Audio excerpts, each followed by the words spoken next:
Well, good evening to you, ladies and gentlemen. This is Scott Manny coming to you from my home here in Columbus. I want to thank all my loyal viewers for tuning out there in YouTube land. I want to thank everybody. I got all the news of the day, so I'm just going to go ahead and just jump right into it.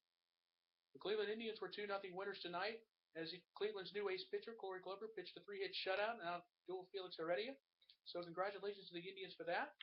And they were winners tonight. But as for the Cincinnati Reds, they are now still struggling. They lost 5-4 today over Arizona as Paul Goldschmidt hit a two-run home run. The Diamondbacks took 2 of 3 in the series. They took the rubber match today. The Cincinnati Reds are now 2-10 since the end of the All-Star break, and they are now officially one game below 500. So you can pretty much count the Reds out in the National League Central. But you want to talk about a game that had some strange plays and some wacky and bizarre moments. All you had to do was watch the Giants play San Francisco play Pittsburgh today. Here is what happened. Gene Maki and the Giants entered their six-game losing streak in the most wacky way possible. They don't care how it happened. Any break is welcome nowadays. Is now welcome these days. A timely heads-up glance by Maki helped the Giants tag 2 runners who were off in La La Land. Here's what happened. Pittsburgh's Chris Stewart drew a one-out walk. With runners on second and third, Maki got the ball back. He noticed Travis Snyder had left second base. Apparently thinking it was a bases loaded walk. Absolute mental error, Snyder said later, but he was off in La La Land. Maki threw to shortstop Brandon Crawford, trapped Snyder. Crawford returned the ball to Maki, who fired to third baseman Pablo Sandoval to get Gabby Sanchez as he strayed off the bag. The blunder left Pirates manager Clint Hurdle absolutely flabbergasted. End result, Giants win 7-5 over Pittsburgh. Oh, brother. How dumb can you get? I watched the highlights of that game. Even my dad could even pull something like that. even I could pull something dumb. Even my dad wouldn't even be flabbergasted. Wouldn't even be off flabbergasted about that. But anyway, let's move on. Anyway. Here are the other scores of the day. The Dodgers won 3-2 in 10 innings tonight over Atlanta. The Padres were winners tonight over St. Louis 12-1. The Mets beat the Phillies tonight 11-2. Milwaukee beat Tampa Bay 5-0 with a shutout. The Nationals beat the Marlins today 4-3. The Houston Astros were winners today over Oakland 8-1. Baltimore beat LA earlier tonight on Wednesday Night Baseball 4-3. The Tigers were winners today 7-2 over the White Sox. Toronto beat Boston 6-1. Texas beat New York 3-2.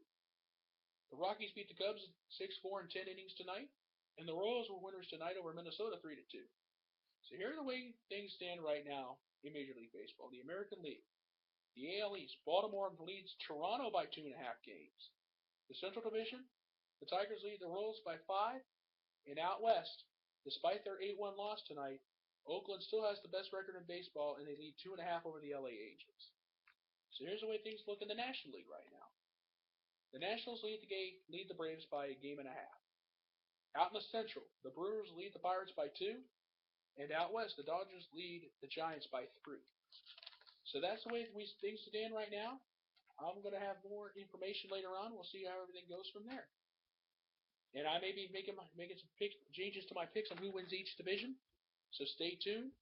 So I will have that for you. I may have that for you tomorrow night. I haven't decided yet. But if I do, I will pass it along to you. If I change my mind, I will certainly let you know. And also, too, you want to talk about the Kevin Love trade? The Kevin Love saga is still going on right now. Minnesota Timberwolves are engaged in serious Kevin Love trade talks with no other teams that the Cleveland Cavaliers. The idea of Love teaming up with LeBron James is inevitable. After ESPN.com reported that the Cavs remain the front runner to acquire Kevin Love. In a trade co-headlined by number 1 overall draft pick Andrew Wiggins, sources this week have described the Cavs the only team in contention for Kevin Love. So what's going to happen? Love looks like he's going to come to Cleveland. So where's that put Andrew Wiggins? I would say if you're going to trade Love, give Wiggins, if you anything, give the Timberwolves to Andrew Wiggins. I mean, this is ridiculous. I mean, they want Kevin Love. They're willing to trade for the number 1 draft pick. So, we'll have to wait and see what happens from there. But as with LeBron coming back to Cleveland, I found something else that was interesting too.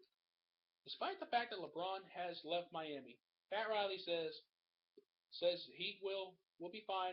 Riley insists the franchise has recovered well from LeBron James' stunning return to Cleveland in free agency, but admits that it remains a difficult blow to accept. We will see how the Heat we'll see how the Heat does in the upcoming season without LeBron James. It's going to be interesting. Will they remain the best? They still got Chris Bosh. They still got Dwayne Wade. We'll see what happens going into the season. LeBron is gone. He's going. He's decided to come back home to Cleveland. Is Kevin Love gonna? What's going to happen with him and Kevin Love? We'll have to wait and see about that. And I mean, hey, it might work out, and it might not. We'll see how everything goes. I mean, Pat Riley insists that the Heat have recovered. I really don't think so. I think the Heat are going to struggle a little bit this season without LeBron James. We'll have to wait and see what happens from there, and we'll go on from there. Tonight, I also have a special wall of honor. Jeff Gordon, the now five-time winner of the Brickyard 400, is going up on my wall of honor tonight. As you all know, if you watch the race Sunday afternoon, Jeff Gordon won his fifth Brickyard 400. He ties Michael Schumacher with 5 victories at Indianapolis. Despite the fact that Schumacher's won the U.S. Grand Prix 5 times, the Formula One drivers don't race at Indianapolis anymore. So congratulations to both. Congratulations to Jeff Gordon for winning his fifth Brickyard 400. 5 victories in Indianapolis. Not even A.J. Foyt, Al Unser Sr., or Rick Mears have won 5 in Indianapolis. So congratulations to Gordon. He deserves it. He also that victory he picked up his 90th career win. He's third all time in the career win list behind Richard Petty and David Pearson. But you know something though? At the end of the telecast, when they decided to go over and kiss the bricks at the end of the race, did you notice Jeff Gordon's little boy decided he wasn't going to have any part of it? But his daughter sure did. I mean, you want to kiss the bricks in Indianapolis just to be at the Indianapolis Motor Speedway. That is a crown jewel. But just to see the Brickyard, it's just something special. I went to the Brickyard 400 about 10 years ago when Tony Stewart won the race.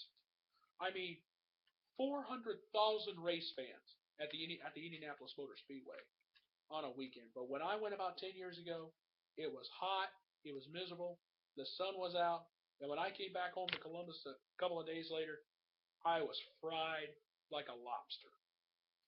I mean, my poor sister felt so sorry for me. I mean, we were buying vitamin E, skin was peeling off me 2 or 3 days later. I mean, it was just absolutely unbelievable. I mean, my poor sister felt sorry for me. I mean, I was laying in front of the air conditioner just trying to get cool again. I was so miserable. I was sunburned when I got back. But that's for another time. But anyway, Jeff Gordon, you're going on my wall of honor. Congratulations to you. You've earned it. And also, too, on a side note, I'm not sure if anybody's heard this or not, but Stephen A. Smith of ESPN has been suspended for 1 week for his comments about what happened with the Ray Rice situation. Now, he has apologized, but we'll have to wait and see what happens with Stephen A. Smith. He basically made a comment saying that Ray Rice's then girlfriend asked for it. No, it doesn't work that way. I mean, he offended women, he offended me, he offended everybody. Now, I'm going to leave Stephen A. Smith alone for now. ESPN has done their part. They suspended him for a week. He went over on Monday and delivered a public apology for his comments about what happened in the whole mess, about the whole thing about the whole Ray Rice situation. We'll have to wait and see what happens there. Tonight was a great night. I want to thank all my loyal viewers for tuning in out here in YouTube land. I want to give out a shout out to everybody. I want to thank all my loyal viewers for tuning in tonight. So I will be back here tomorrow night. So until then, this is Scott Manning saying good night, good luck, thank you. But before I go, I almost forgot. But before I go, if you want to drop me a line, drop me a comment. I would love to hear from you. If you agree with me or not, if you agree with me, or even if you don't agree, if you do not agree with me, I would love to hear from you. I'm on YouTube, I'm on Facebook, I'm on Google, I'm in Google Plus, and I'm also on Twitter. So drop me a line. I would love to hear from you. So, for tonight, with that in mind, this is Scott Manning saying good night, good luck, and thank you. And I thank you and good night.